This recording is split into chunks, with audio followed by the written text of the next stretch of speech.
Hi, welcome back to my channel, and today I am doing the Library of Horrors book tag.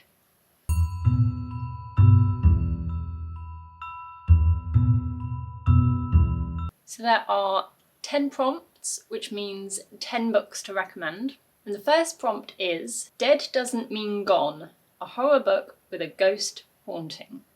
And the book I would recommend for this is The Woman in Black by Susan Hill. And this is exactly about a ghost. It's about a young man who is a lawyer who is sent across to a sort of island that is cut off by an estuary. So as soon as the tide comes in, they are basically completely shut off from everybody else. And he has to sort out the estate of somebody who's died, and the house is haunted by the woman in black, and anybody who sees her also dies.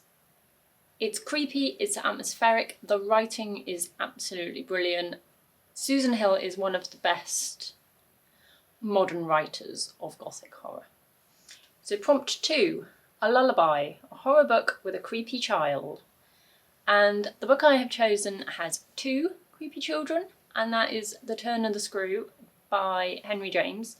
And this is essentially about a young woman who is sent to be a governess for 2 children, but there is something happening. She feels as though they're not alone, that there are other presences, that the children may be haunted. And the entire book is basically questioning her mental stability. Are there actual ghosts? Are the children in danger? Or is she the danger? Is she the one that is actually putting them at risk? It's brilliantly atmospheric. The children are creepy. The governess is creepy. It's a book that takes a little bit of reading. It's quite short, but the language takes a bit of getting used to. But I would definitely recommend it as one to persevere with, because it's really, really enjoyable. Prompt 3, You Are Invited, a horror book with a creepy cult. And the obvious choice for this one is Rosemary's Baby by Ira Levin. This book follows a young woman who is pregnant, and she basically has the creepiest neighbours ever. They are completely obsessed with her and her baby that is on its way. And the whole point of the plot is that she is becoming more and more paranoid as her pregnancy carries on. So in the beginning, it's actually quite hard to tell whether or not there is creepy stuff happening or whether it's all just kind of in her head and she's imagining it. But you definitely reach a point in this and you realise that everything that is happening to her is genuine, regardless of what her moronic husband says, because he just gaslights her the entire time. And that her neighbours really are completely creepy and want her child for their own horrifying reasons. Prompt 4, Devil's Advocate, a horror book with a morally grey protagonist. And this was actually quite difficult. This was quite hard to pick one, but I have actually chosen to go with The Shining, because if you completely ignore the film by Stanley Kubrick, Jack Torrance is actually quite an interesting character.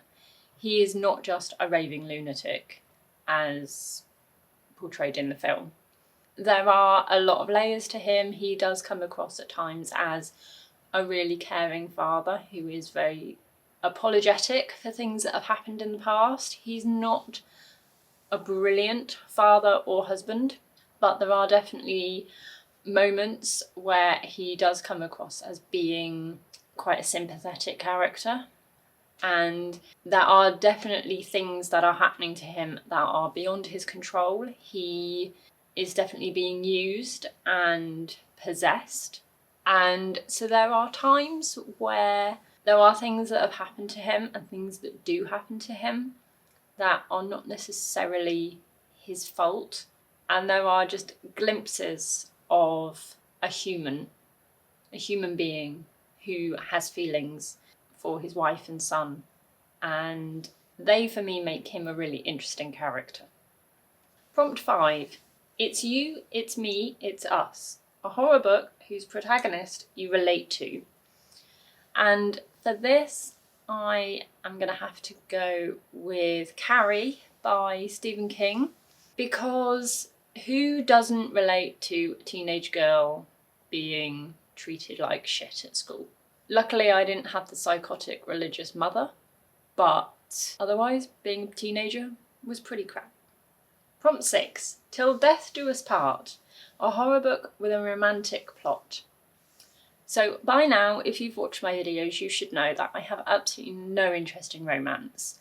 I don't mind there being a romantic plotline in books. I just don't want it being an overriding storyline that takes over what is happening to the characters. However, the book I have chosen is The Shuddering by Anya Alborn, and there are romantic plotlines in this book. However, I'm not going to give a lot away about this because none of it ends well for any of the characters. They are all staying in a remote, mountainous lodge in Colorado. They are completely snowed in, and there are some scary-ass monsters out to get them and rip them to shreds. And that's all you really need to know about this, because it's absolutely brilliant. Prompt 7. Pondering the Pages. A horror book that stayed with you long after the last page. And for this, I'm going to say Kin by Keelan Patrick Burke. This was the first novel by him that I had read, and I absolutely loved it from the very first page. I thought it was absolutely fantastic. It was gripping, it was thrilling, it was horrifying, it was disgusting in places. The characters were both brilliant and horrific in equal measures, and so well written. It was pure atmosphere from start to finish, and I've loved most of his short stories and novellas, so I was really looking forward to reading this, and I was not disappointed. This was an absolute 5-star read for me. Prompt 8. A Nightmare Fuel. A horror book that left you deeply unsettled. And for this, I am going to say Pet Sematary by Stephen King. And I think I just loved this book. It was creepy from start to finish, but I think it was more to do with the fact that it was all about human emotion rather than some weird supernatural storyline. It was just so much about grief and death and how you feel as the person left behind when you've had a loved one ripped from you, and it's that absolute pain of having lost them.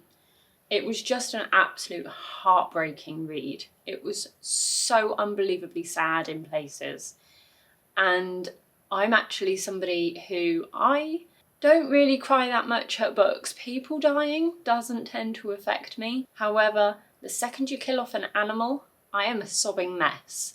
And there is an animal death in this book, and I was broken by it. It also didn't help the fact that I was actually reading this book at the same time that I had to attend a funeral. And so that was not ideal, but these things happen. But it was definitely a book that hit me in some weird emotional places that I wasn't quite expecting, especially for a book by Stephen King. Prompt 9, Cover Your Eyes, a genuinely shocking horror book. And I really hate having chosen Stephen King so many times in this tag, and I think this book might have been an obvious choice. I think quite a lot of people might have chosen this if they've done this tag before. But the book I picked was It by Stephen King. I really enjoyed this read generally. There were moments that I could have really done without and I hated, one of which I have spoken quite a bit about. I'm not going to mention it here. If you know, you know. It was shocking. It was written, I think, purely for shock value, and it was completely unnecessary. But the other bits that shocked me about this book were the fact that actually what I found to be scary and horror were the elements that really just involved people. It was the horrible, horrific, messed up things that people do to each other. It wasn't about the supernatural. It wasn't about this weird shape-shifting clown. It was human beings and the evil things that they can do to each other. And that was what shocked me most about this book. And then the final prompt, prompt 10, a horror book you would recommend to everyone. And the book I have chosen is Psycho by Robert Bloch. I absolutely love this book. I think it's one of the best horrors ever written.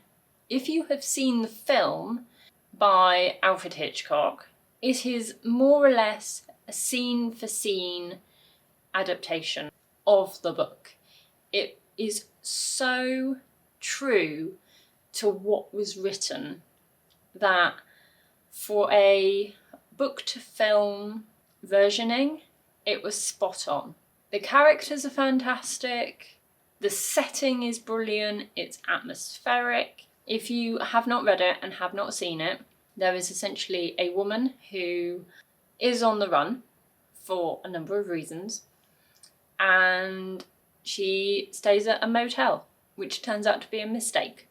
And then her sister realises that she's missing and goes looking for her. And she also ends up at the motel. And that also ends up being a mistake, because they both run into Norman Bates, who has some issues. He's not the nicest person on the planet. And his mum isn't that great either. I'm just going to leave it there. You should definitely read it. It's brilliant. I love it. It's one of my favourites. So that is the Library of Horrors book tag. If you have done this tag as normal, link your video in the comments below and I will go and watch it. If you have not, then go away, do it, film it, give your answers. I've left the answers in the description below so you can just copy and paste them and do what you need to do.